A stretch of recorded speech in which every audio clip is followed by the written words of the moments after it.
Ya está. Bueno, entonces la pregunta es si yo estoy a favor o en contra de las plantas transgénicas, ¿es eso? Sí, de Bien, modificación genética. estoy a favor del debate sobre las plantas transgénicas. Estoy no solamente a favor del debate, sino muy interesado en el debate. ¿Por qué estoy muy interesado en el debate? Pues porque estamos viviendo unos momentos en los que surgen en el ámbito de la historia natural y de la biología cuestiones muy interesantes que hay que discutir. Hay que discutir con mucho tiempo, con mucho detenimiento y con mucha tranquilidad. Surge, por ejemplo, el debate acerca del darwinismo, al cual yo dedico muchísimo tiempo en mi blog, que se llama Biología y Pensamiento. ¿Qué estoy haciendo en el blog con el darwinismo? Pues coger el origen de las especies y desmenuzarlo párrafo a párrafo, para darme cuenta de que la gran obra de la biología pues tiene grandísimos defectos, grandísimos errores y grandísimos problemas, y ha introducido en la ciencia una serie de conceptos que no son del todo adecuados, lo que yo llamo fantasmas semánticos, por ejemplo, la selección natural. Otros debates, pues por ejemplo el debate sobre el SIDA. Cada vez más hay un grupo de personas, científicos, periodistas, no científicos, que se cuestionan sobre las publicaciones, los artículos y lo publicado en la base del SIDA. Se discute y se duda si existe un virus que sea el causante de la enfermedad.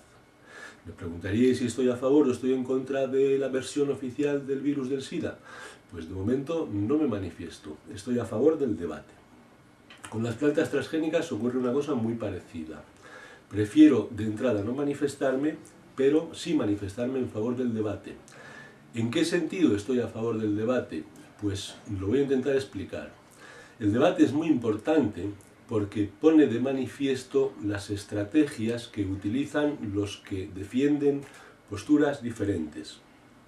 Cuando alguien expresa una postura a favor de las plantas transgénicas, se supone, y sobre todo si viene del mundo de la ciencia, que tiene que tener unos argumentos perfectamente consolidados y respaldados por un método científico. Si alguien se expresa en contra de las plantas transgénicas, pues se supone también que sus argumentos estarán basados en sólidas argumentaciones, en sólidas posturas.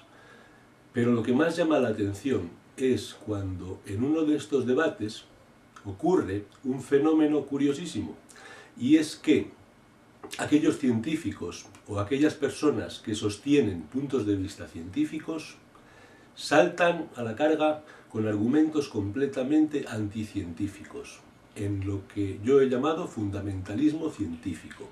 Es cuando surge el dogma, cuando surge la verdad impuesta y cuando surge, por ejemplo, el insulto y la descalificación, que yo vengo sufriendo continuamente en mi blog por parte de sectores bien definidos de la ciencia a quienes les molesta radicalmente que surja una opinión crítica con el darwinismo. En las plantas transgénicas ocurre exactamente lo mismo. Yo puedo perfectamente expresarme en contra de cualquier aspecto de las plantas transgénicas. Puedo decir, por ejemplo, que se están utilizando indiscriminadamente en agricultura en unas extensiones enormes y con unas consecuencias que están sin medida y sin control. Entonces, quien quiera debatir mi argumento tiene que presentar argumentos científicos. Y lo que no puedo sostener y no puedo aguantar como argumento científico es que alguien me diga que las plantas transgénicas en agricultura no tienen ningún inconveniente y no tienen ninguna consecuencia grave. ¿Por qué? Pues sencillamente porque esto no es científico. Porque el hecho de que no hayan tenido una consecuencia grave o un peligro hasta el momento presente no significa que no vayan a tener en el futuro consecuencias graves o inconvenientes. Es lo que se ha llamado tradicionalmente como el principio de precaución. No es lo mismo hacer un experimento en el laboratorio en el cual yo puedo repetir las condiciones n veces hasta que yo me canse y entonces puedo tener una capacidad de predicción bastante grande, que experimentar en una parcela de 200 hectáreas en Kenia o de 500 hectáreas en el Mato Grosso en Brasil. Eso no es experimentación. Eso puede llegar a ser utilización delictiva de los recursos naturales.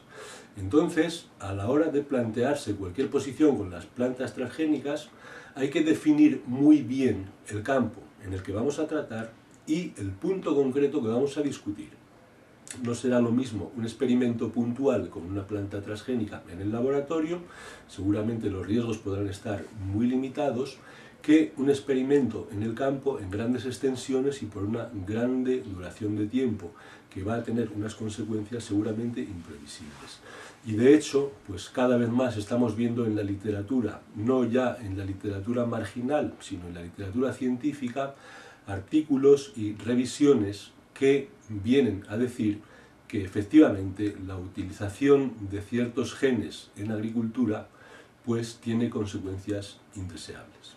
Si la pregunta ahora es un poco en relación ya directa con la agricultura y con la aplicación de las plantas transgénicas en la agricultura, claro, lógicamente ya sería entrar en detalles, ya entramos en el meollo de la cuestión y habría que ser muy cauteloso, y yo creo que lo que es fundamental es conocer cada caso puntual y tener la oportunidad de estudiarlo en sus más mínimos detalles, es decir, extensión implicada, tipo de cultivo, duración del cultivo, construcción genética a emplear, gen a utilizar, qué tipo de resistencia, evidencias anteriores de otros experimentos que se hayan hecho.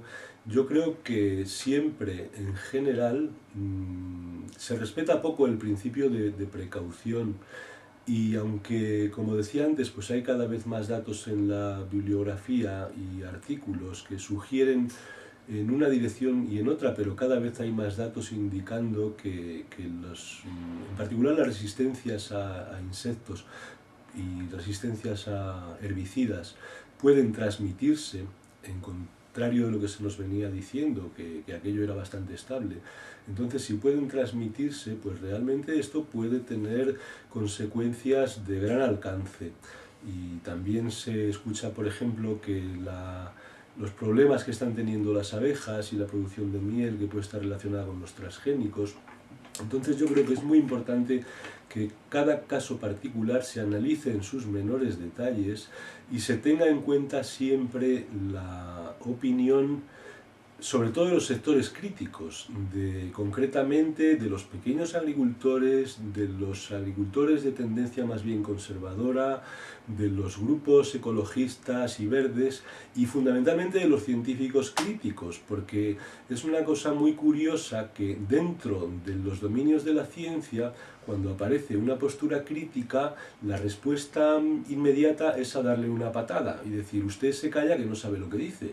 Pero no puede ser así. Precisamente la ciencia se basa en esa actitud crítica, y entonces yo pediría en este sentido que la más mínima aplicación práctica en la agricultura de las plantas transgénicas pues estuviese siempre refrendada, no solamente de aquellos grandes profesores que siempre han defendido las transgénicas y que tienen sus proyectos y sus laboratorios con transgénicas y sus métodos basados en estas técnicas, sino también pues refrendada por el apoyo de científicos críticos que hayan escrito artículos en contra de las transgénicas o que puedan opinar teniendo en cuenta todos estos puntos de vista, que no siempre tienen que ser uniformes, porque en ese caso no estaríamos hablando de ciencia, sino de religión, ¿verdad?